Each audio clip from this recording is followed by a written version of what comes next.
If you carry a firearm and discharge your weapon in self-defense, you could face hundreds of thousands of dollars in legal fees and expenses. So carry the protection of CCW Safe, Self-Defense Legal Services membership. Upfront payment of all criminal and civil defense costs with no out-of-pocket for members. Unlimited defense budgets, unmatched legal expertise. Carry the same level of support police officers have. Carry CCW Safe, the highest caliber. And we are back. I'm Chris Evans, the CEO of Survival Dispatch, joined tonight by our in-house CIA operative, Jeff MD, and our in-house Intel subject matter expert, S2. Good to see y'all. Meme maker extraordinaire. Meme maker extraordinaire. All right, that works too. So before we jump into the main topic of the night, which is the price of eggs, just a little bit more breaking news. I'm assuming everybody's probably familiar with this already, but one of the reporters from Infowars, Jamie White, was murdered around midnight Sunday night in Austin. The details have been pretty few and far between. Alex Jones got on site after his body had been removed and the cleanup crew was there and reported that there was just an ungodly amount of blood being cleaned up. So there's some speculation that he was stabbed to death. Either way, pretty horrific stuff, and not a very old guy either. So quite a shame that what happened to him. Now, here's the crazy thing with this is that he was on the list. I got to ask you something, S2. He was on the list that Elon Musk was on, that the Ukrainian government supposedly put together of people that were on a hit list that they wanted to kill. I have a vague recollection of that, but what was the gist of that list that had Elon on it, which also had Jamie White amongst others on it? I think it was people that were not they weren't falling for the narrative that that the Ukraine war was following.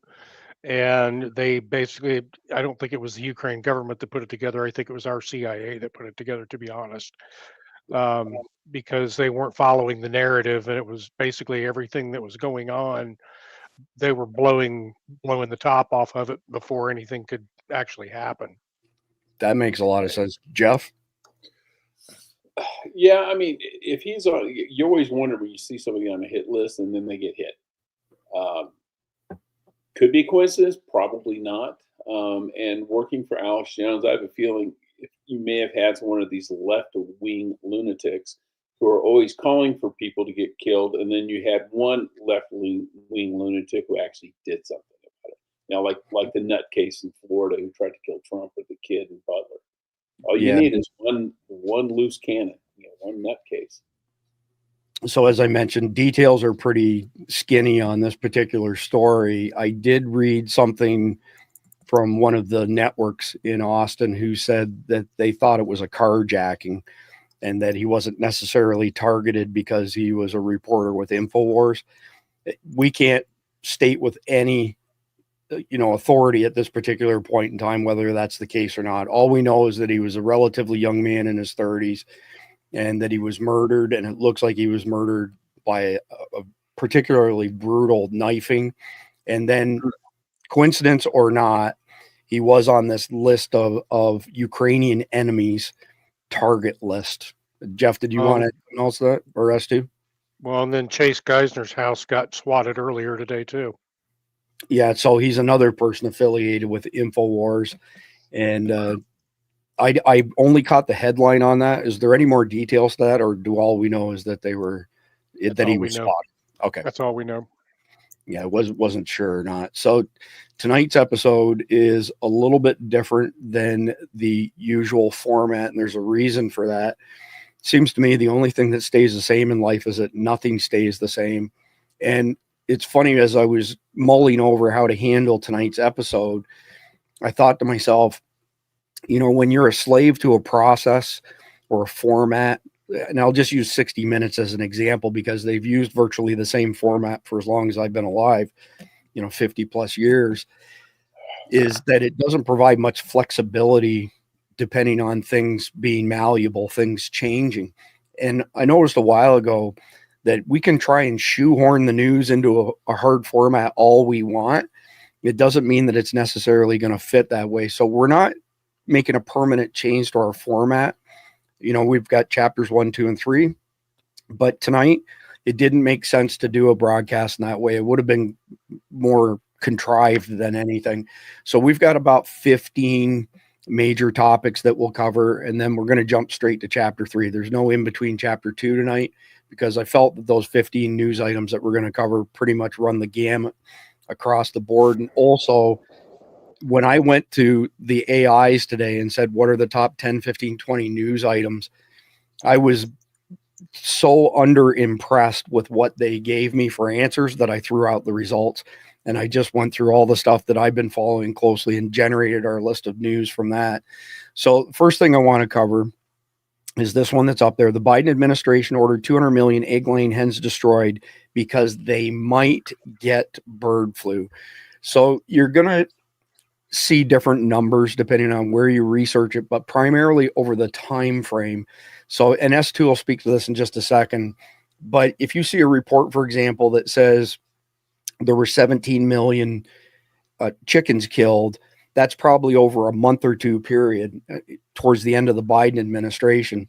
And then when you see somebody like Elon Musk say, well, there was 150 million, that's over a longer period of time. And when you see Caroline Levitt say it was 100 million, that's kind of in between time frame wise. So it's not a case of the numbers not being accurate, but it seems like you have to dig a little bit to determine what the time frame is. With that being said, the biggest factor to this story, bar none, is that these chickens were killed because they might get bird flu. I could find zero evidence of any confirmation of a single chicken getting bird flu. It was all speculation.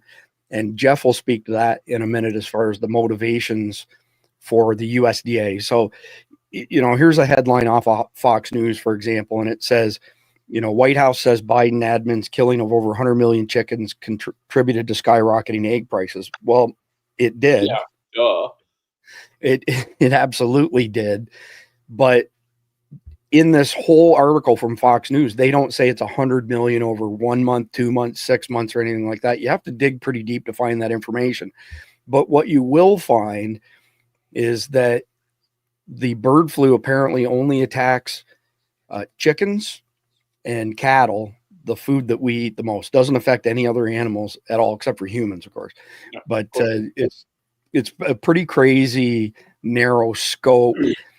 Here's another one. Elon Musk explained the shortage of eggs in the United States. 150 million chickens were killed by order of Biden. It was the USDA. You can say it's Biden, whatever.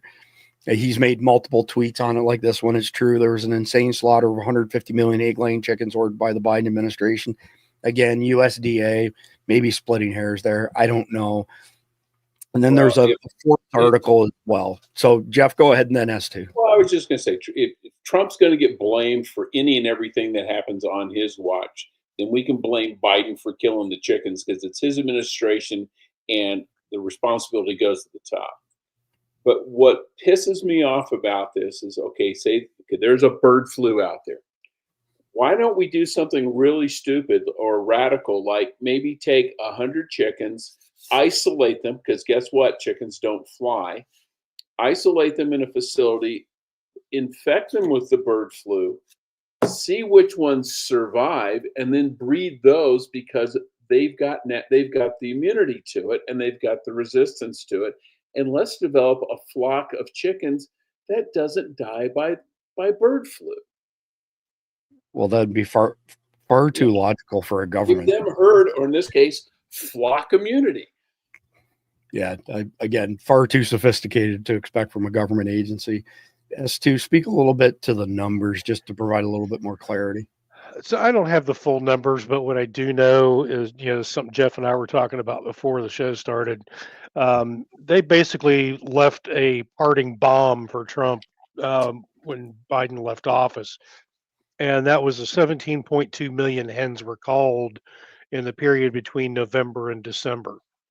So what the USDA has been doing is they've been pushing to rebuild the flocks, and the projection from early 2025 suggests that egg production could stabilize if the bird flu is contained. I don't know that the bird flu was ever a thing, to be honest with you, because if it was, why weren't we killing turkeys at Thanksgiving? Why weren't we killing ducks at Christmas time? No other I don't even know what the hell you call them.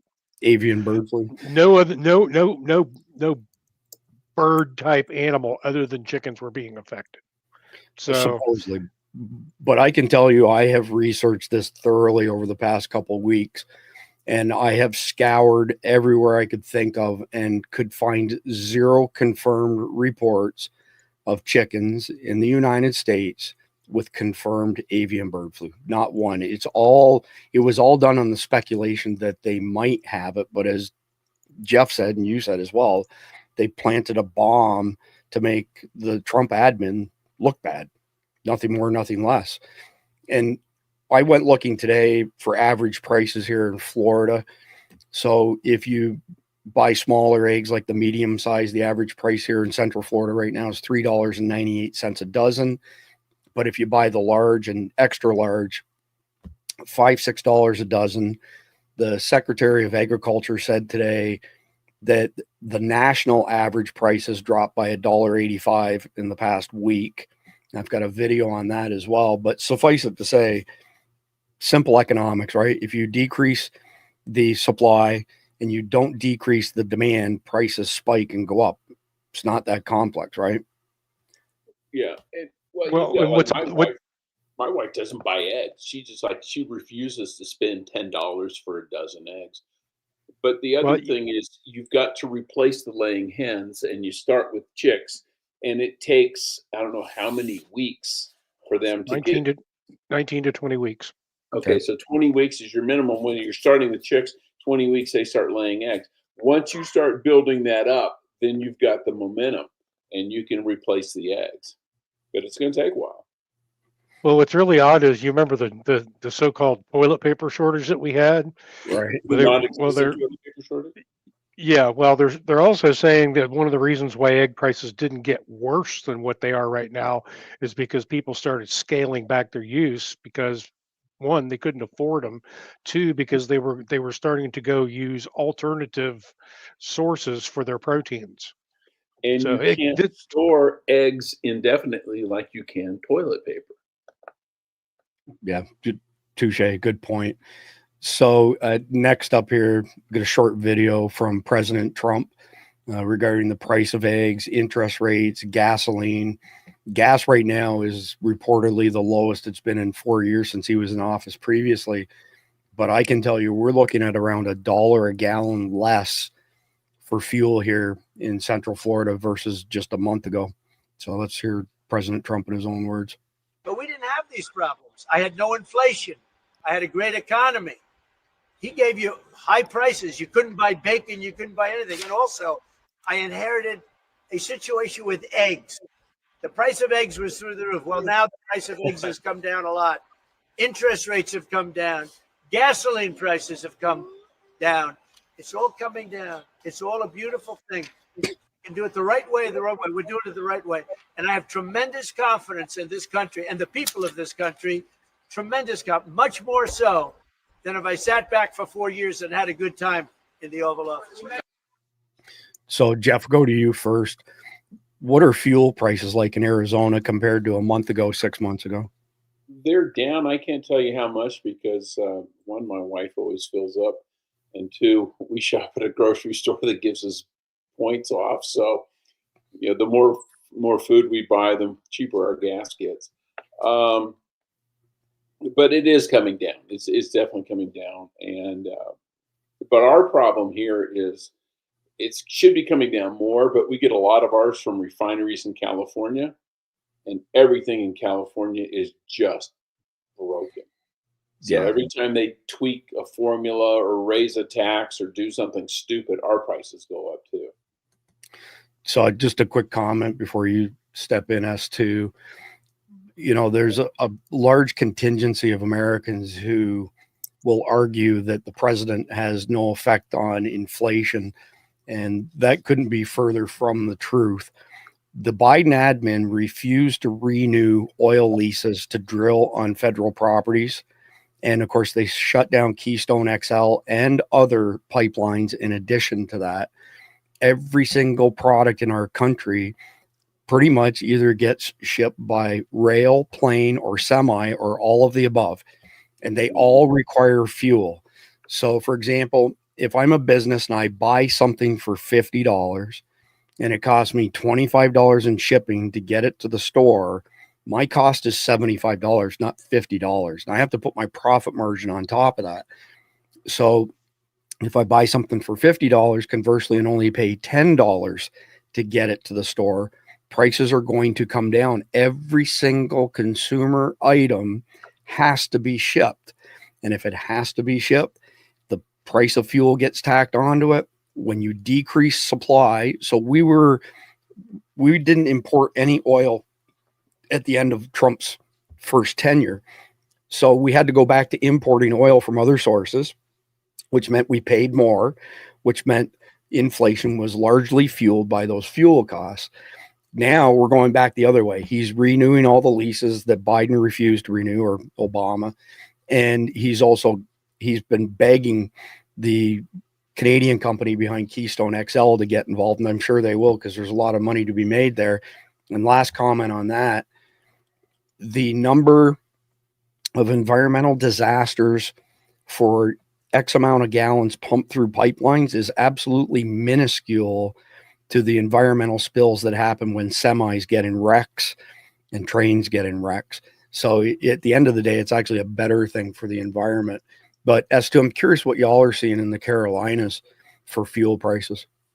Yeah, so I've been going back and forth between here and South Carolina quite a bit, and I happened to notice this, was it week before last when we were down there, South Carolina, that all of a sudden the gas prices seem to have dropped like 50 cents a gallon. So, but coming from North Carolina to South Carolina gas prices were cheaper than North Carolina, which is strange because we get all of our fuels brought in on the shipping ports that are down in Wilmington. Okay. So it's kind of odd that, and then we have our own little storage facilities within the triad, like the Piedmont triad area. So you'll go out there and you'll see in Greensboro, Winston-Salem, you'll see these huge storage facilities out there. So it's kind of strange that our gas prices are still high in North Carolina versus South Carolina. Interesting. I noticed that our cabin is close to the Tennessee state line and the North Carolina state line. And typically fuel prices between South Tennessee and North Georgia are pretty comparable, but they're higher in North Carolina than we typically pay in the mountains in North Georgia. But the rates in Georgia are always less than what we pay here in Florida. So if we're heading north, we'll wait till we get to Valdosta before we fuel up if we can, just because it's such a big difference between, I guess, state taxes between Florida and Georgia. Well, but either having lived in Georgia, part of it is that there's a huge pipeline that has a terminus in Atlanta before heading up to the Northeast. And so it's like direct from the refineries in Texas. That makes sense. That makes one of the other things that I found why the fuel prices have been dropping on this too is because we've increased our pumping of crude oil. So that's one of the things that's going on. I saw something where this one gentleman was commenting on X, was it today or yesterday, where he's already prepping 9 more sites to start drilling. So interesting. Yeah, that'll have profound effect on prices in pretty quick order. So here's a headline off of X. U.S. gas prices hit 4-year low, the Trump economic effect. Gas prices in the United States have decreased for the 3rd consecutive week, reaching a 4-year low at $3.03 per gallon. This drop is linked to economic uncertainty and an increase in oil production by OPEC.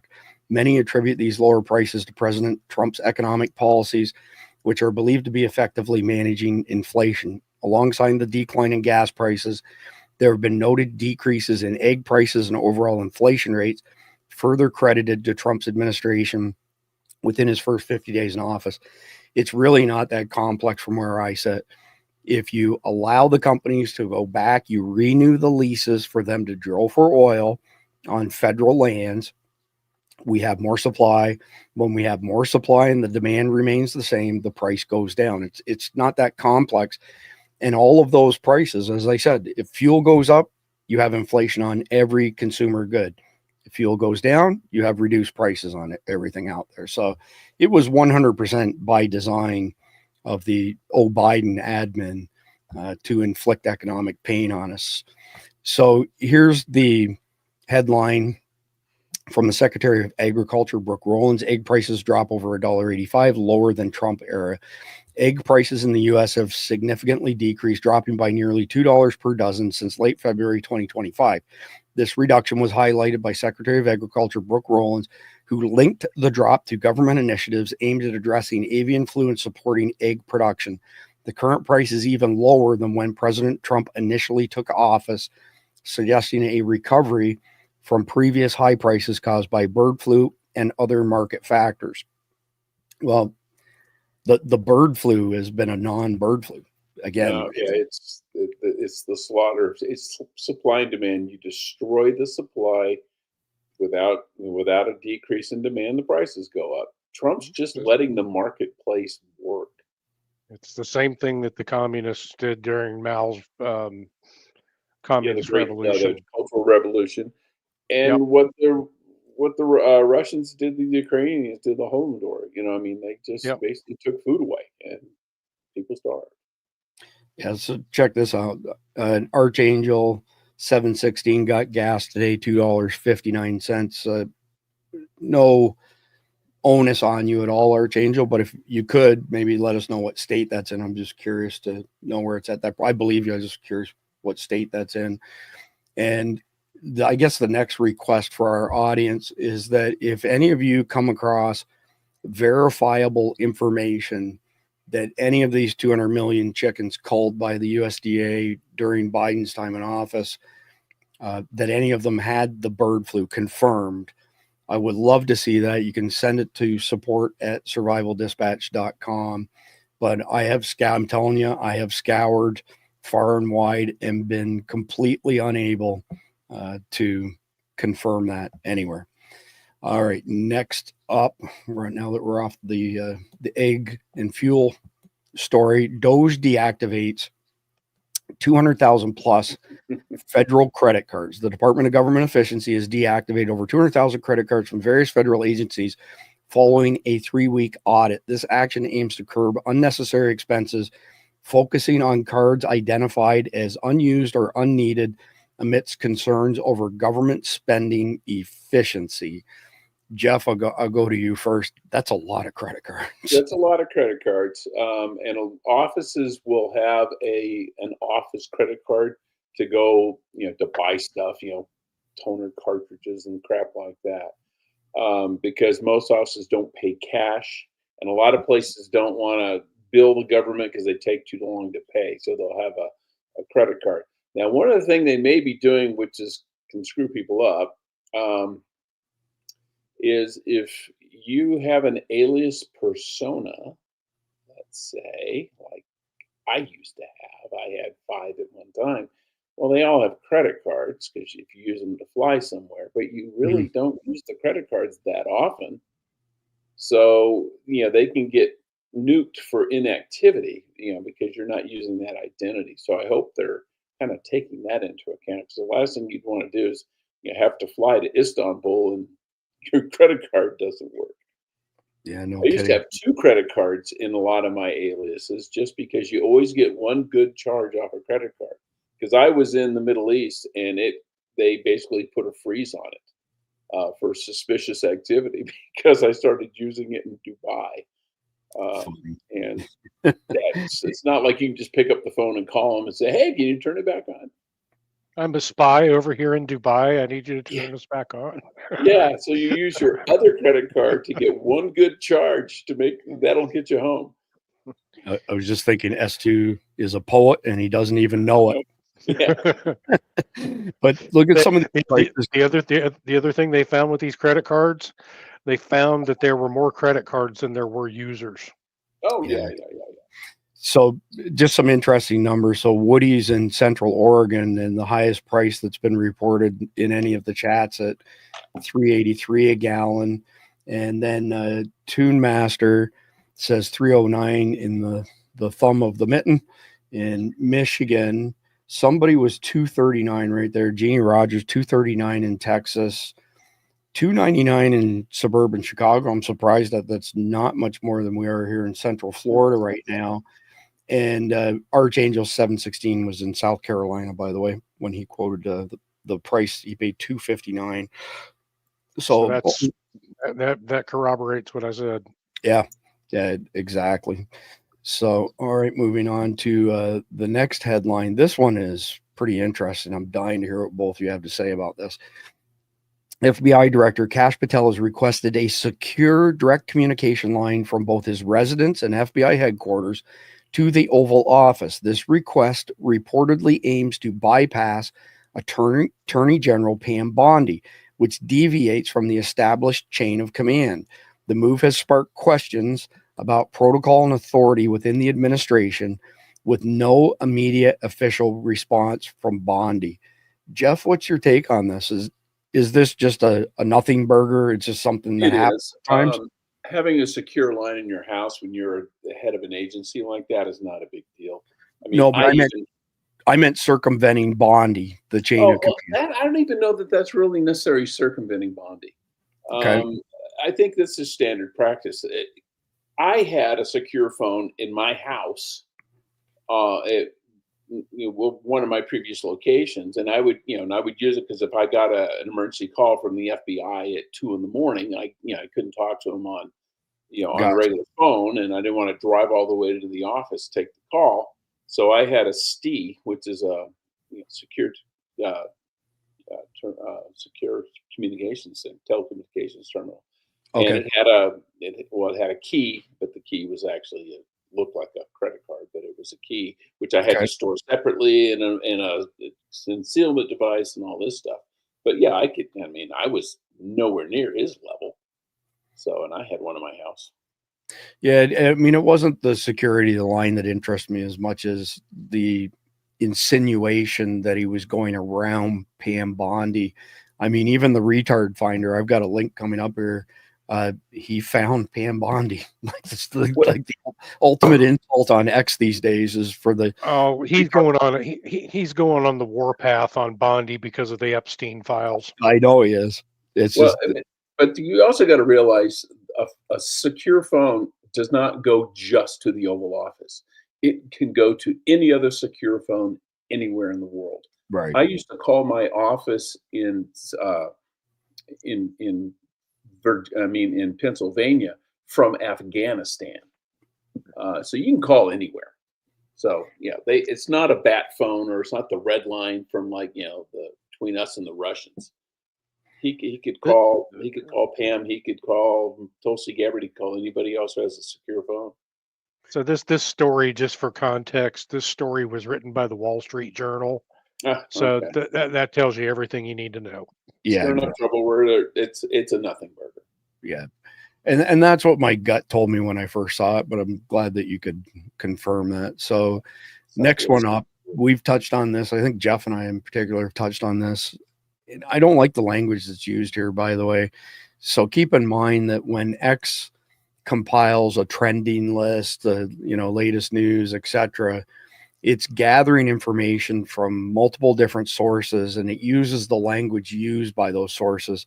Romania bars far-right candidate from election amid protests. So, number one, he's not far-right. No. He would probably be considered center-right maybe 20 years ago, but the left has gone so crazy off the far end of the left, it makes him look like he's far-right, and he's really not. He's no more far right than Donald Trump is, for example. And Donald Trump was a Democrat for many, many years.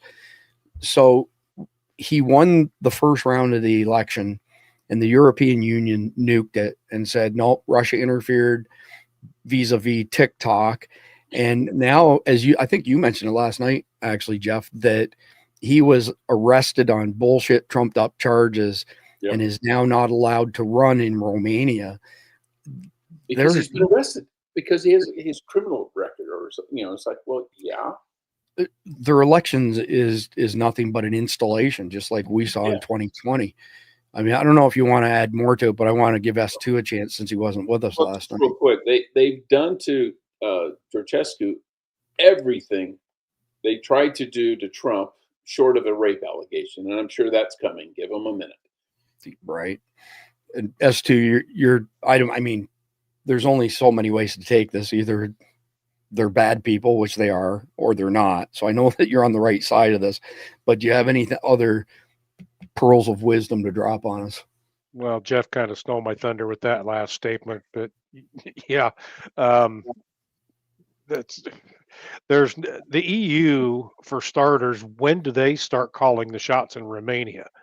You know, if all of these states like Romania and all of these other states are saying we're sovereign nation, the EU doesn't get a say in it. It's not their election. So who has decided that this gets to stand is my question. They don't want another Orban. Yeah, my understanding is that it's whatever they call their European Union government. I can't remember who the girl is who's in charge of that, but you're right. I find it hard to believe that Romania's elections are being controlled by technocrats from other European countries, but I can't say that I'm well versed in all things Romanian. Well, they have a leftist party, just like we have the Democrats, but the leftists are aligned with the leadership of the EU. So what they're they just say, if you get rid of the one guy who doesn't like us, then all the other candidates like us, so we'll just take one of them. Fair enough. Next one up, ceasefire proposal. U.S. resumes aid as Ukraine agrees. In a significant diplomatic move, the United States has announced the resumption of military aid to Ukraine following a meeting in Jeddah, Saudi Arabia. The U.S. proposed a 30-day ceasefire to which Ukraine has agreed, although Russia has not yet responded to this initiative. Discussions between the U.S., represented by Secretary Marco Rubio, and Ukraine have also touched on broader cooperation and peace efforts. I'm a little surprised that they would announce that they've reached a ceasefire without having Russia weigh in on it. It seems to me that if Russia comes back to the table and says, no, we're not doing this, why would they put this out It's not an agreement. It's a proposal. It's not an agreement yet. Yeah. Good choice of words. Ukraine has agreed in principle to a ceasefire, meaning if Russia will stop shooting, we'll stop shooting, which is more than what they said a week ago when they said we don't want a ceasefire. So how do you interpret us resuming aid to them for Ukraine agreeing to a ceasefire that Russia hasn't agreed to? It seems like they're putting the cart before the horse. No, it's not actually. And it's pretty smart because of what they do. Now, this will force Russia to do something, because if we suspended aid to them, targeting information, everything else, because they weren't playing ball. Well, now they come back and they say, okay, we will agree to a ceasefire. Now Russia's like, well, crap. If we don't agree to a ceasefire, Americans are going to start giving them ATACMS. They're going to start giving them targeting data for their missiles and their drones that they had been cut off. So the only way we can stop them from doing that is if we agree to a ceasefire. Because if you said, okay, Bill here has agreed to not shoot you, but if you don't agree not to shoot at him, I'm giving Bill his gun. So that makes sense. Yeah, that makes sense. S2, do you want to take a swing at it? Well, I'm curious about this thing. Says represented by Secretary Marco Rubio in Ukraine have also touched on broader cooperation and peace efforts. Rubio was in Panama. He had nothing to do with this. Very interesting. Yeah. Good catch. Unless he, I suppose, participated by Zoom or something like that. But good catch. It'll be interesting to see how that unfolds. All right, next one up. Legal resident arrested at Colombia amid protest sparks free speech debate. Mahmoud Khalil, a 29-year-old legal U.S. resident and Columbia University graduate, was arrested and detained by ICE on March 9th, 2025 for his involvement in leading campus protests related to Palestinian issues. The arrest has sparked significant political debate, with Trump's administration defending it as a necessary measure against perceived threats, while critics argue it infringes on free speech rights. Legal actions have been taken, with a federal judge blocking the government from removing Khalil from the U.S., highlighting concerns over his detainment and the broader implications for civil liberties. So I'm going to play a short press conference with Mike Johnson, who I'm not the biggest fan of, but I will preface this part of our conversation by saying it is 100% the executive's purview when it comes to immigration. And trying to say that, here we're back to one of these rogue judges who is inferior to the Supreme Court, which is one of the equal co-branches of government. Actually, I'm going to open a can of worms after we hear Mike Johnson, because I really want to hear both of your thoughts on how much longer you think Trump is going to play by the rules or play along with these activist judges who are way, way overstepping their bounds. But let's listen to this quickly first. Did Mahmoud Khalil commit to warrant his arrest, detention, and the potential revocation of his green card? Let me tell you something. I went face down the angry mob at Columbia at the height of that stuff. When the pro-Palestinian, pro-Hamas protesters were there. I'm telling you, this is my own observation, not something I read in the newspaper. It was dangerous. I met with Jewish students before we went to campus who were holed away off campus because they were instructed by the administration not to come to class, which they paid for fear of their physical safety. The administrators there refused to take control of that campus. They refused to allow the PD to come, the police department to come in and take control. And it turned into a chaos. The president has since been removed. And now they got the same problem again. Columbia and other universities, they have to keep control of campus. The first responsibility of an administration is ensuring the safety of the students who are paying tuition to be there, for crying out loud. This madness has to stop. We have to get control of it. All right, I'll stop it there. So, Jeff, I'll go to you first for your thoughts on this particular incident, but I want to hear your thoughts in general with regards to these activist judges. Yeah. Well, as far as this one guy goes, this Khalil character, whatever his name is, if you look at the conditions of a visa, one of them is not supporting or providing aid or comfort or anything else to terrorist organizations. Mm-hmm. He's doing that. He has violated that. He's also taken over buildings. He's part of the people that have taken over buildings and done stuff. That's all criminal. They should deport his ass. Now, what the Trump administration has done to get around the judge, I read about this morning. The judge issued this thing saying, hey, writ of habeas corpus, blah, blah, blah, he can be out. Well, the thing he put, the order the judge made doesn't have any effect because per federal law, any motion or anything like that has to be done in the jurisdiction where the person is being held. Well, when they arrested this clown, they sent him to Louisiana. So the judge in New York, they're going to have a hearing, and I can tell you what the federal government's position is going to be. You have no jurisdiction. The guy isn't in your area anymore. He's in Louisiana. His attorneys need to go file for it before a federal judge in Louisiana, which, oh, by the way, are conservative. So that's got to go to court, and then the judge, if he's smart and he knows what he's doing, he'll have to say, I no longer have jurisdiction in this case. But yeah, these activist judges, you can outsmart them, and you can basically do it by geography. You just move the person or the issue to another jurisdiction. But yeah, this guy does not have constitutional rights as we know them. He is not an American citizen. And he is a guest in our country, and there are rules for his behavior in this country. And if he breaks any of those rules, we can kick his ass out, and we should. Well said. Well said. S2. Jeff, have you been reading my memes this week? Maybe I don't know they're your memes, but you don't sign them, do you? No, but they're telltale signs. They're mine. I basically have said the same things over and over this week even to that dimwit Rashid Tlaib and Ilhan Omar and AOC. I basically had to write a coverall meme for them this week explaining to them how this shit works. I'm like, he's a green card holder. He has a visa. It does not make him a citizen. Nope. He broke the law, period. No matter which way you look at it. He was holding protests on private property, and he was warned about it more than once. So pick his ass up, totally a lawful action. Pick his ass up and ship him out of the country. I don't think if it were me, I don't think I would have waited 24 hours. Get him on a No. plane I back would to have shipped him Syria to, and drop him out the door. I'd have sent him to Guantanamo until we put him on a plane to wherever we wanted to send him.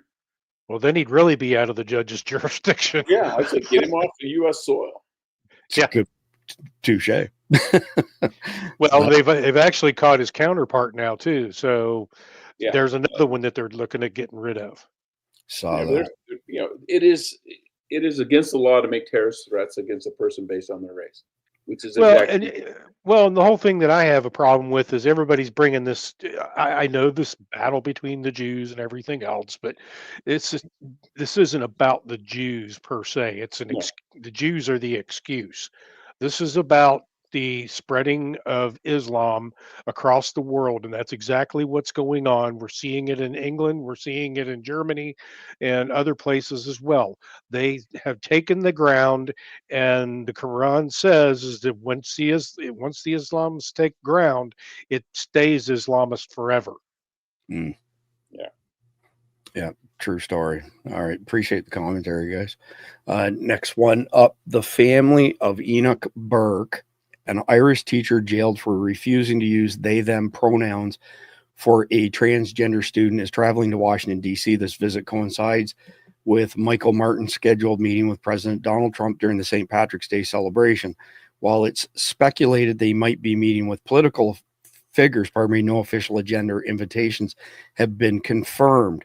There's uproar in the Irish media at the moment with the news that the Burke family are on their way to Washington, D.C. Enoch Burke spent over 500 days in prison for contempt of court after refusing to use trans pronouns.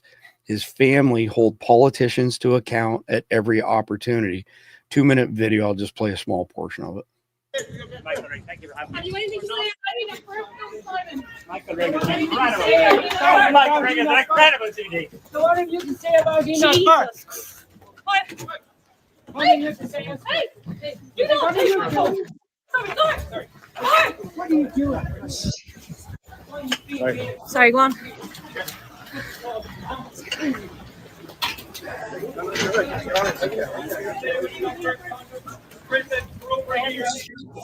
Where is this place?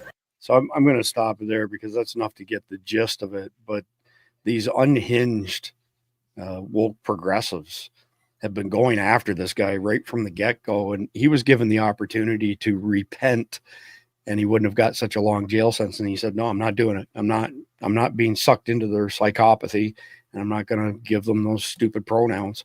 He was a teacher, a public school teacher. But Jeff, your comments at all, if you have any, on Enoch? Well, he's a hero. I mean, but it's pretty sad when someone is a hero for recognizing reality. Yeah. Normally that would just be, any person anywhere on any day. But it's funny is there's been a slight to the Irish people right now, and they're kind of coming unhinged because every year since 1952, they have invited the Prime Minister of Ireland to the United States for St. Patrick's Day. They didn't do it this year. And normally that invitation is issued a month or two in advance. It is yet to be issued. And St. Patrick's Day is what, next week? Yeah. So this is kind of like isn't their prime minister now Muslim? He may. No, I think he's still, well, he may be Muslim, but I think he's still an ethnic Irishman. But there is, that's a big kind of middle finger to Ireland because they are as bad or worse than Britain when it comes to suppressing free speech and, Well, and they're 96% WASPs, and they're flooding the country again with these invaders, military age men from African countries. I mean, they've kicked it into overdrive in recent weeks. It's unreal. Yeah. S2. Yeah, he's a white guy. Sorry. Yeah, Because- Michael Higgins. Actually, it's Michael Martin. All right, But- this one comes up, says current president Michael D. Higgins, first elected 29th October 2011. What, No, this president is or Jan- prime minister? This is But- Prime Minister, the current Prime Minister of Ireland is Michael Martin. He was re-elected in January of 2025. Yeah, those are two different jobs. Yeah, the current president is Michael D. Higgins, but That's more ceremonial. it's ceremonial. Okay, that makes sense. Yeah. Yeah. Okay, They don't now we have- got that out of the way. Now that we got that out of the way. Yeah. I don't really have anything more to add to this other than the Irish people need to step up and get on the stick here. You know, they still have an opportunity to stop all of this mess that's going on over there, just like we have our chance that we're in the middle of right now. They still have a chance. They're not overtaken like Great Britain and Germany is currently. So they can push them off the cliff and back into the water. I see Conor McGregor is contemplating a run, and he will make Ireland great again. So, You won't let him, I'm sure, and they'll find some way to stop him. right. All right. So continuing on with European stuff, London gym owner faces backlash over trans exclusion policy. Natalie Barnett, a fitness influencer, has faced significant online backlash for establishing the Girl Spot, a female-only gym in London.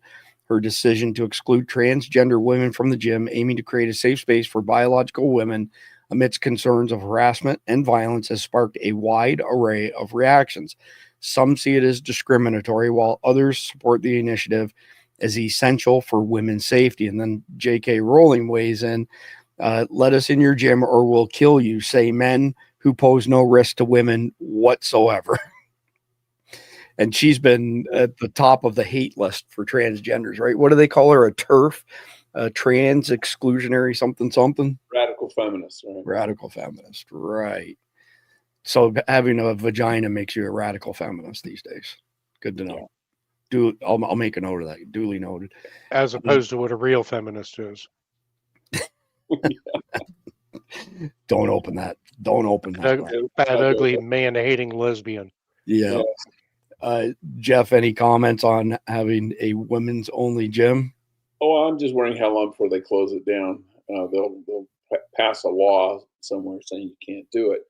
But it's a good sign that sane people are starting to push back against this nonsense.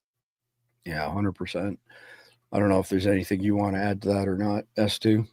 Well, what I find interesting here is when they start making a big old stink about this is going to start violating rules of commerce, because there is such a thing that says I can refuse service to anybody I want to, which is in the rules of commerce. So if she doesn't want to have transgender people in her place of business where women are, and she doesn't want them in there, then it's her choice as a business to say no. Yeah, it'll be interesting to see what happens. I'm sure it'll go to court, but whenever I hear something like that, I think of the poor cake maker in Colorado who got dragged through the mud how many times? Countless legal bills because he didn't want to make a cake. Yeah. No for a shirt, gay no wedding. shoes, no vagina, no service. Right. Yeah. All right. Next one up is kind of an interesting spat here. Elon Musk calls U.S. Senator a traitor over Ukraine support. Senator Musk-Kelly, after a visit to Ukraine, urged for continued U.S. support for the country amid its conflict with Russia. Elon Musk, responding to Senator Kelly's post about his visit, labeled him a traitor. This sparked a significant online exchange where Kelly's military and astronaut background was highlighted in defense of his stance, while Musk's position was critiqued for lacking the same level of commitment to national defense principles. You know, if Mark Kelly wasn't such a fucking puke, I would probably support his position in this one, but he's not. He is a puke. And yeah, he's my puke. He's my I know he is. He's a douchebag. Thank you. But you know, that whole thing where he served in the military. Well, you know who else served in the military? Fucking Benedict Arnold served in the military. Mm. Well, So did what McCain. did that give us? So did McCain. Touche on that for sure. And so this is probably an interesting spot to do an audience poll. If you support Elon in this, mix up, dust up, whatever you want to call it, put a 1 in the comment section. If you support Senator Musk-Kelly, put a 2 in the live chat, and we'll see how the votes start coming up. But 1, you support Elon. 2, you support Senator Musk-Kelly. Let's see what comes up. And CIA Jeff jumps the gun on everybody. Gets 4 1s in. Okay, we'll come back and check out the results in just a second. And for those of you who are just tuning in, I'm surrounded by monitors. I've got 4 of them on my desk here, a couple more over there. And we're broadcasting live to 8 platforms like we do every night. All right, moving on to the next one. Trump declares energy emergency over Canadian surcharge. President Donald Trump has announced plans to declare a national emergency on electricity due to a 25% surcharge on U.S. electricity imports from Ontario, Canada. This action aims to address rising electricity costs influenced by international trade policies. The declaration could potentially bypass regulatory processes to expedite measures for domestic energy production, primarily focusing on fossil fuels, which might conflict with previous environmental commitments. So this was earlier today. And then Trump, within a matter of hours, responded, we're going to put all these extra tariffs on Canadian steel and aluminum. And the premier of Ontario caved and suspended this 25% surcharge. I kind of start to think, Jeff, as to that these career politicians who think that they can play chess with Trump, they all fold like a cheap suit in no time at all. I mean, I don't know if it's hubris or what, but they're not mentally equipped to do battle with Donald Trump on this sort of stuff. They're used to dealing with other politicians who never follow through on what they say. Now you've got a guy who arguably isn't a politician. Well, technically he is, I guess. Right. Who does exactly what he says he's going to do. And they're like, oh, holy crap, what do we do? He actually followed through. Shit, we have to back up because we're not prepared for the consequences. I think it's hilarious watching him but he tells them every time exactly what he's going to do. If you do A, I'm going to do B. They do A, and they're always shocked when he does B. I know, that's what I'm saying. Like, they keep doing the same thing, expecting that they're going to get different results. And obviously it doesn't work that way, right? They tend to behave like, and this is not a slight towards women, but they tend to behave like these liberal, unhinged, hysterical women who, when they get told something, they just fly off the freaking handle without thinking about what they're going to say next. They have their little go-to that they do every single time. And then all of a sudden it was like, oh, I'm sorry, I didn't mean to say that. Can I take it back? Right. Well, so here's the follow-up, and this was at 3 p.m. Eastern time this afternoon. Ontario suspends 25% electricity surcharge for U.S. customers after Trump ups aluminum and steel tariff. Ontario Premier Doug Ford announced Tuesday that Canada's most populous province was suspending its 25% surcharge on electricity exports to the U.S. hours after President Trump announced additional 25% duties on Canadian aluminum and steel. In a statement on X, Ford said he had a productive conversation with Commerce Secretary Howard Lutnick, and the two would meet in Washington Thursday alongside U.S. Trade Representative Jamie Greer. I mean, I don't know what else to say to this other than they have forced the issue on this trade war. All they had to do is say, we will work with you to secure our borders and stop the flow of fentanyl, illegals, and terrorists into your country. None of this would be happening. Looks like Tampon Tim's brother. It does, doesn't it? Good catch, sir. Good catch. All right. New U.S. policy. So more on Canadians. Canadians must register for extended stays. The U.S. government has introduced a new policy requiring Canadians staying in the U.S. for 30 days or longer to register their information. This mandate comes from an executive action by President Donald Trump aimed at enhancing security measures. The policy sparks a shift from previous informal practices where such information was typically held by Homeland Security without mandatory registrations by the visitors themselves. And if I had to guess, I would say this is largely driven by the fact that Trudeau over the past 10 years has flooded their country with people from third world countries who absolutely hate our guts and use Canada as a stepping stone to get into the United States. And when I think of, let's call it traditional Canadians, I don't think very many of them would be considered terrorist threats. But when you're importing people from Afghanistan, Pakistan, and Lord knows where else, they are absolutely a threat to us. So we can't say, well, some of the Canadians, if they're fit this profile, have to check in, but others can't. So I see this as the direct fallout of a really shitty, broken immigration system, which has just, been promoting the whole WEF mantra to invade Western countries. I don't know how else you could explain it. I think this is part of it, but I also think it's more of a laser focus on China because Canada was letting people. Trudeau was actually letting Chinese troops into Canada to train in Canada, and they were also working at, if I recall, I think they had them working in some of their university biolabs too. Imagine that. I was in Vancouver years ago when I was working for Sun, and I was in a boardroom, and there were only a couple of people that shown up so far, and was having a conversation with a couple of people from the area. And one of the guys said to me, "So have you ever been to Vancouver before?" And I was like, "No, this is my first trip here." He says, "Well, welcome to Vancouver." And that was 20 years ago. So anyway, all right, moving on to the next one. Severe weather threat coming up for this weekend. A significant severe weather event is expected across the southeastern United States from late Friday, March 14th through Sunday, March 16th, 2025. Meteorologists predict multiple rounds of storms, with the highest risk on Saturday, potentially bringing tornadoes, damaging winds, and large hail.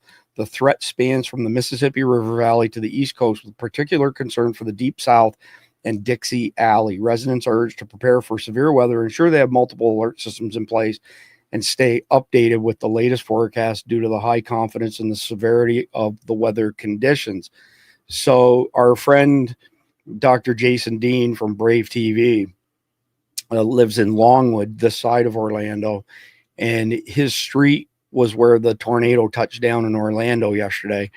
So 2 doors over from him completely wiped the house out, nothing left. And then a couple more doors down from that completely wiped it out. He said the craziest thing, and I've been through plenty of tornadoes, but he has never had one that close. And he said it went from being ghostly quiet to all hell breaking loose, back to ghostly quiet in the blink of an eye. And it was an eye opener for him. But thankfully, his home and his family were spared. But that stuff's no fun at all. What's interesting about this is I've been following some reports all week long about chemtrails. Oh shit! Shouldn't have said that. Sorry. But I've been following these reports, and they've been all over the South, where the planes have been crisscrossing the skies, and people showing the videos of it. And if this is anything like what happened with Helene, I'm probably going to need to go up and get into the radar logs up on NexRad and see what's going on there. Interesting. And we won't dive down that rabbit hole because we got a strike for that. Previous to that, so was Dr. Jason Dean and me who got a strike for that one. All right, moving on to the next one. Job openings rise as labor market shows strength and stability. So even with some government layoffs, the private sector added a bunch of jobs last month. And one of them that kind of surprised me is there were 30,000 new manufacturing jobs that were opened up last month. So I think this initial, I don't know what you want to call it, initial doom and gloom period that the Democrats have tried to hang on Donald Trump's neck, it's not going to last very long before his policies, which worked great in his first term and are sound in principle, work again. So based on that, I'll ask both of you the same question. When the economy starts rocking, and it's not doing terrible, but when the economy starts rocking under Trump, what's the next move for the Democrats, Jeff? You're on mute, Jeff. Yeah, I don't know what their playbook's going to be, because right now it's, inflation. Well, inflation will come down.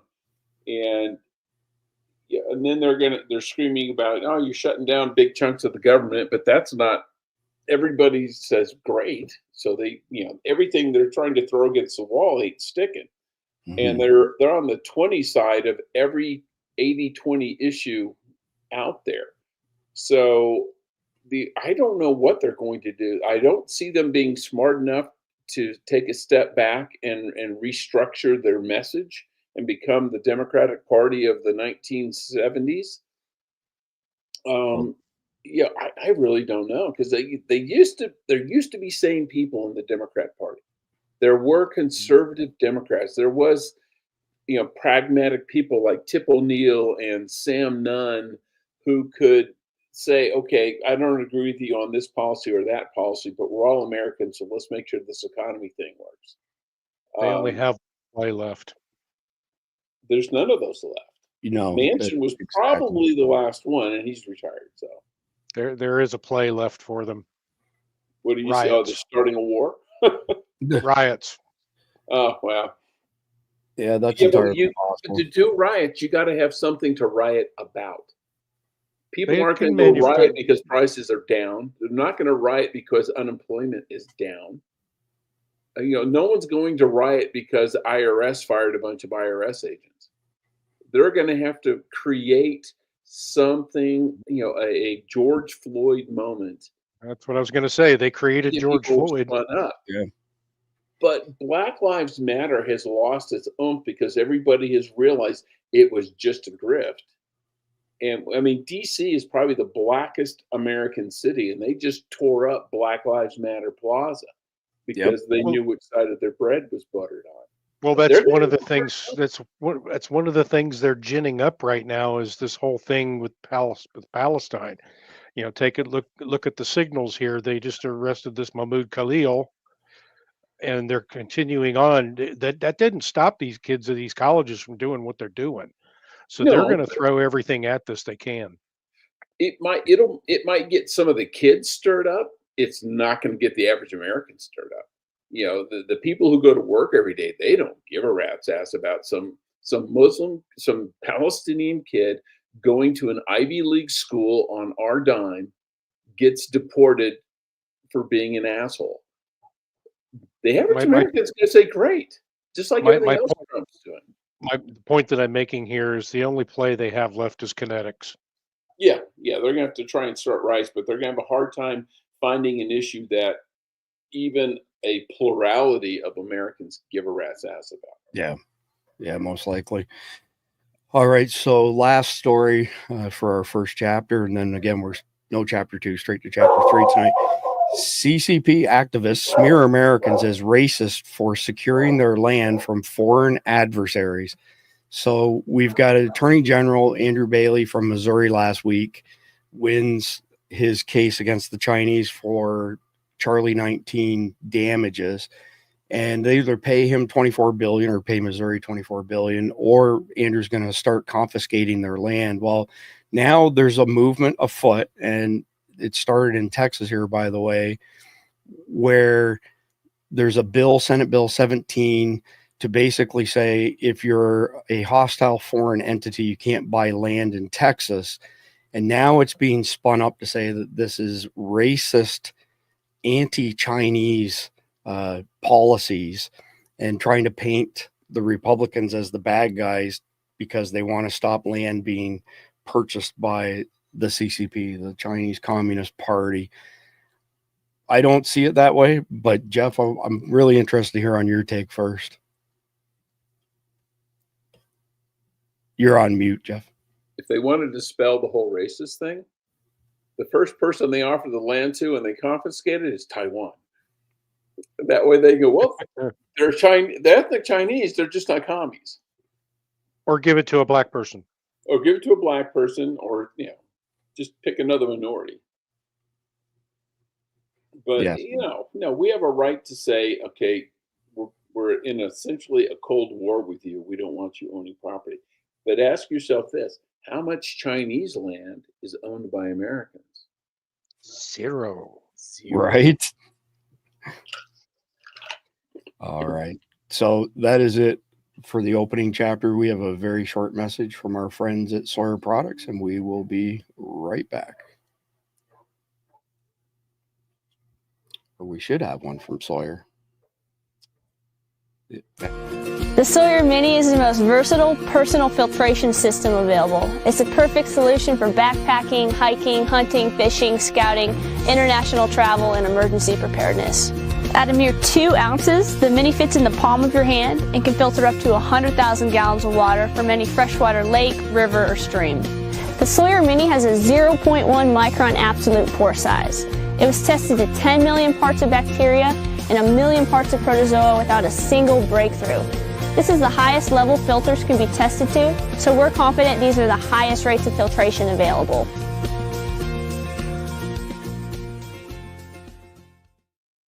All right, next story up. We're back to Canada again. The new Prime Minister of Canada just moved to Canada in January. He holds 3 passports and describes himself as European. He's never run for office, and no one in Canada heard of him before he was installed as Prime Minister. Weird. No sense in really playing the video because it just reiterates those points. But I can't be the only person who thinks it's strange that Justin Trudeau steps down, his party elects a new leader, and that guy becomes the head of Canada, but nobody's ever cast a vote for him. Does that not strike anybody else as kind of a strange system? Funny, not funny. Yeah, I think you're on mute too, Jeff. You're still on mute, Jeff. What's so unusual about having an elected official? I'm going to start calling you. I'm going to start calling you John. Yeah. This is sort of like Kamala Harris becoming vice president and never getting a single vote in the primary. Or being nominated as the candidate without a vote. Oh, yeah, there you go. How is this any different? We've set the precedent.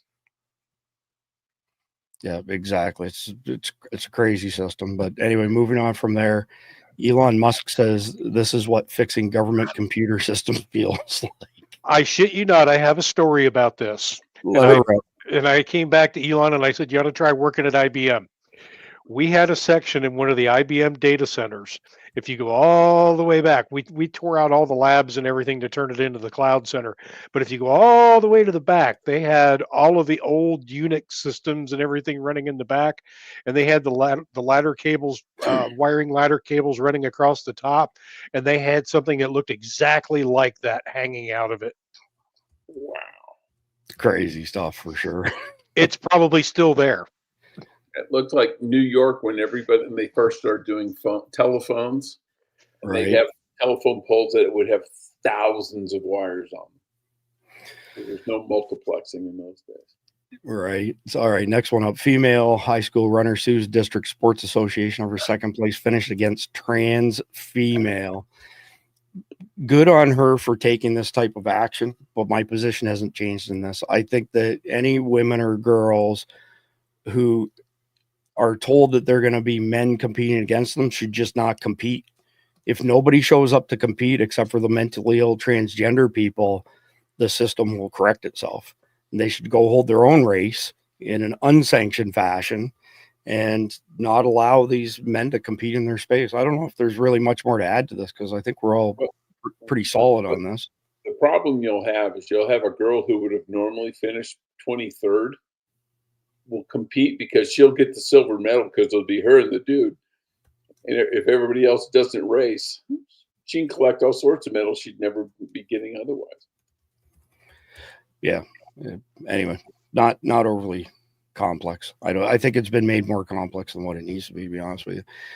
So the pickup truck here represents the Second Amendment, and the itty bitty car in the back, that's the rest of the Constitution. I thought it was fitting. I agree with that amendment. Absolutely. Right on. All right. Only takes a generation if done correctly. Guide to destroying the West. Convince women to hate men. Convince men to hate themselves. Convince minorities to hate whites. Convince whites to hate themselves. Convince the young to be LGBTQIA+. Convince the old they are backward. Only takes a generation if done correctly. S2 to you first on this one. Did they miss anything here? No, this is all destabilization, so there are more steps to this than that. But at a high level, that seems For like the destabilization piece, no, I don't think they've missed any. Well, they missed the economic piece, but that's really what I think this is getting at. Yeah. Convince people they don't actually want electricity. And so I mentioned this earlier tonight, but there you go. Found one. He is on a war path for her for some reason, and I have to add something to this too. By the way, By all means, go ahead. for everybody's knowledge, there was no executive order that was signed by Donald Trump declassifying the Epstein files. What he signed was for the MLK, the JFK, and then I think there was one other, but there was no Epstein files mentioned in this. So calm down and take a breath. Yeah. MLK, JFK, RFK files. There it is. Yeah. So I'm assuming you both probably have some input on this. Act Blue probes may be shut down, DNC money laundering. So it turns out that you and both of you, me, our audience, and a bunch of other Americans, taxpaying Americans, have been funding Act Blue by money being given through shady government operations, USAID just being one of many, giving money for Kamala Harris's campaign, amongst other previous campaigns, right? So this was from July 21st, the one in red below. Small dollar donors raised over $27.5 million on Act Blue in the first 5 hours of Vice President Kamala Harris' presidential campaign. Grassroots supporters are energized and excited to support her as the Democratic nominee, when in reality, it was tax dollars going through Act Blue. Could they be more crooked? Well, I do have something to add to that one as well. Something else with Act Blue that's been uncovered. So they say these are all small dollar donors. Well, no, they uncovered a Swiss billionaire that's living in Wyoming named Hans-Jörg Wyss, who poured over $60 million into Act Blue. But the way he did it was he basically split up all of the donations into 1.6 million smaller donations, and then Act Blue applied those donations to already existing donor names that they had collected. Yeah. Imagine that. All right, moving on to the next one. We're out of eggs. And what? Still no eggs? You're a failure. Pretty much sums up the beginning of our conversation tonight. Give it 20 weeks. Yeah. Fake news media's job. The job of the mainstream media today is to make you think that the views of 10% of the country are actually the views of 90% of the country. Yeah. That is a true story. Next one, 6 pardons signed by Joe Biden in the city of Washington on December 22nd, 2024. Only problem was he was in the Virgin Islands on December 22nd. No way he can attest to them. He wasn't there. That is a major thing. Thoughts on that, Jeff? This is the auto pen. Right. But all he has to do is say, they talked to me on the phone and I told him to use the auto pen, because Obama set the precedent when there was some bill that got passed by Congress, and he was in Europe and he said, sign it with an auto pen, and nobody challenged it. Yeah. You want to add anything to that, S2? Why don't they just use the Adobe signature feature? Be easier. Right. All right. Next one up. Anti-Musk protester admits getting paid to protest as Doge focuses on Act Blue, Soros-funded NGOs. I get paid to be out here. Short video. Yeah, I get paid to be out here. You get paid to be out here? Yeah. Amazing. Half. You really are getting paid? Yeah. Absolutely. Oh, definitely. 100% I'm getting paid for this. Is anybody surprised? Not when you see all the ads that were taken out in Craigslist and all this other stuff. And I mean, they're still doing it. Even though this has been uncovered, they're still doing it right now. Unbelievable. And it's Soros-backed money that's doing it. Yep. All right. Next up, meet JD Terrapin Holt, an actual member of the Oregon Consumer Advisory Council. JD uses turtle, they, them pronouns, and helps develop policies surrounding mental health and addiction. This is real. Hello, everybody. It's JD with Turtle and pronouns. Pronouns are turtle and they, them. Hello, everybody. It's JD. I use they, them, or turtle for pronouns. Hello, everybody. It's JD, they, them, and turtle for pronouns in the Springfield, Eugene area. We're in chapter 3. What the fuck? These people are so mentally ill. But developing policy surrounding mental health and addiction. You're having crazy people do policies for mental health. That's like getting an arsonist and putting them in charge of fire prevention. Right. This is insanity. Got a job for him in LA. Probably just came from there. It's on the resume. Right on. All right. Next one up. You're going to love this one. S2. ATF classifications made easy. So a pistol with a buttstock. This is a rifle. A pistol with a vertical forward grip. This is not a handgun. It's an AOW, any other weapon. And the bottom one with a pistol brace. This is a handgun. Please be patient. I have autism.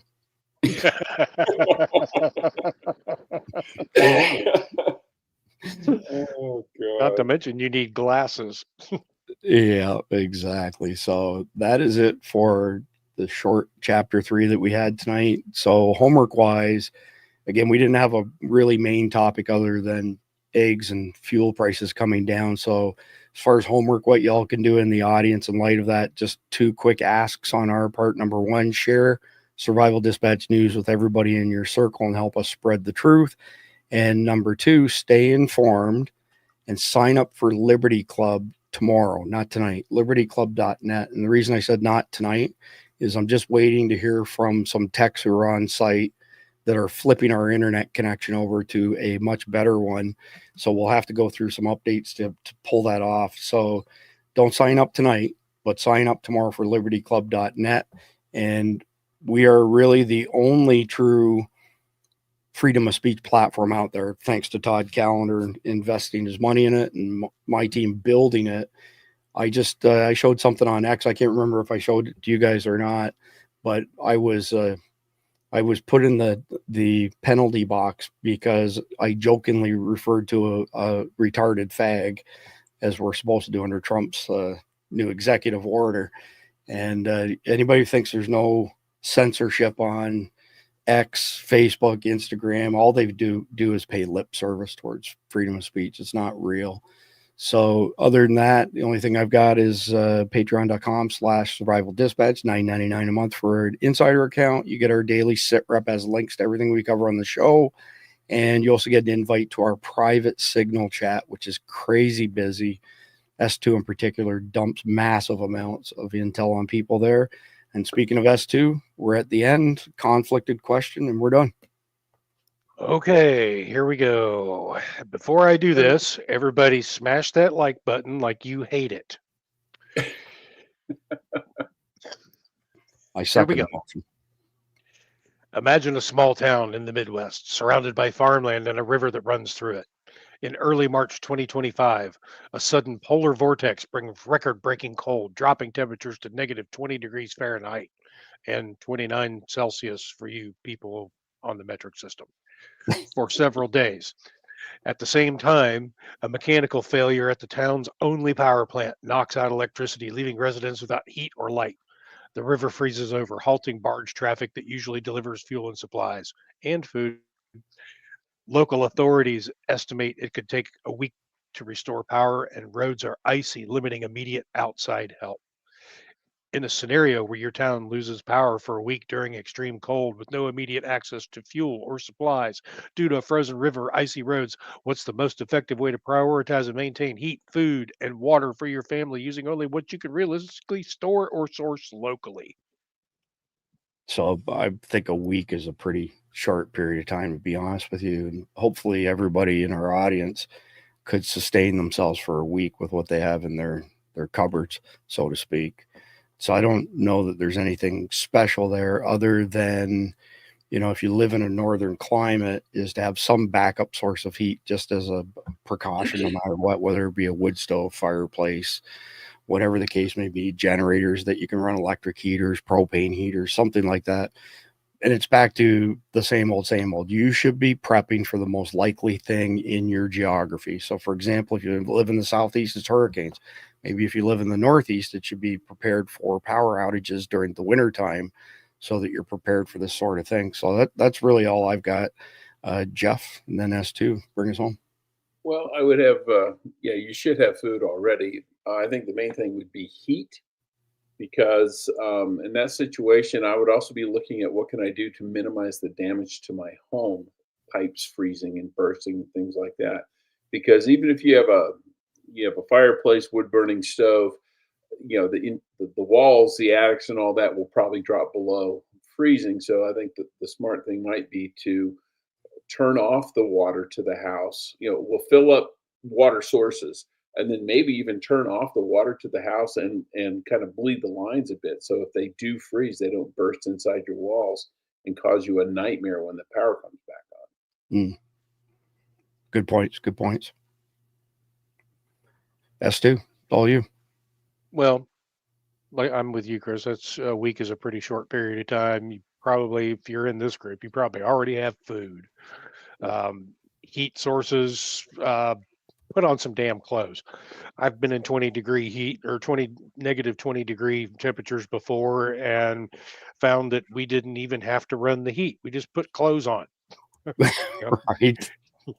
You're not running around the house in your underwear. As far as water goes, yeah, you're going to have a water source. Probably you have advance warning this is coming anyway. So it's not like this just happened overnight. You know that it's coming. So take some time to get your water sources together. Have enough water on hand. What is it, like a gallon a day per human in your house? Just have water, and you should be good to go. Yeah. Okay. Well, that's great. Good stuff. All right. We will be back tomorrow night at 7 p.m. Eastern as per usual. Until then, please like, share, comment, subscribe. Enjoy the closing video. And God bless America. Right now, we are in the midst of a supernatural war.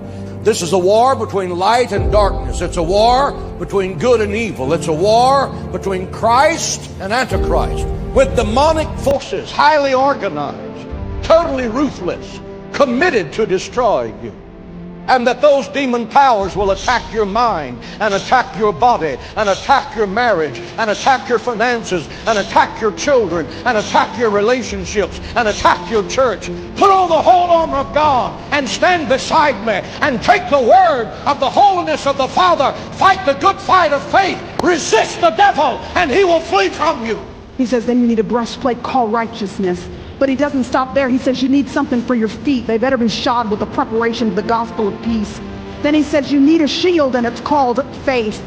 He says in verse 17, you need a helmet. You need something to guard your mind. You need a helmet called salvation, and you need a sword of the Spirit, which is the word of God. And while most people stop there, the Apostle Paul does not. He said, even though these 6 things are important, you need one more thing. In verse 18, he says, and pray. And for those of you who name the name of Christ, stop allowing Satan and his demonic goons to destroy your marriage. Put on the whole armor of God and fight back. Quit allowing him to attack your health. The Bible says by his stripes we are healed. Quit allowing him to attack your finances. The Bible says God will rebuke the devourer for your sake. He will make him give it back to you sevenfold. Stop allowing the devil to rob you of your peace, because Jesus Christ is the Prince of Peace. Stop allowing Satan to rob you of your joy. In his presence is the fullness of joy. In nothing be not terrified by your adversary. In nothing be not terrified by your adversary. The Bible says you shall know the truth, and the truth shall set you free. Jesus said, I am the way, I am the truth, I am the life. The truth is not something. The truth is someone. That someone is Jesus Christ. And when you know him, you have the truth, and you walk in the truth, and you joy in the truth, and you rejoice with truth that is unspeakable and unshakable, because Christ is the solid rock, the cornerstone, precious and elect in Zion. He's not trying to be truth. He is the truth.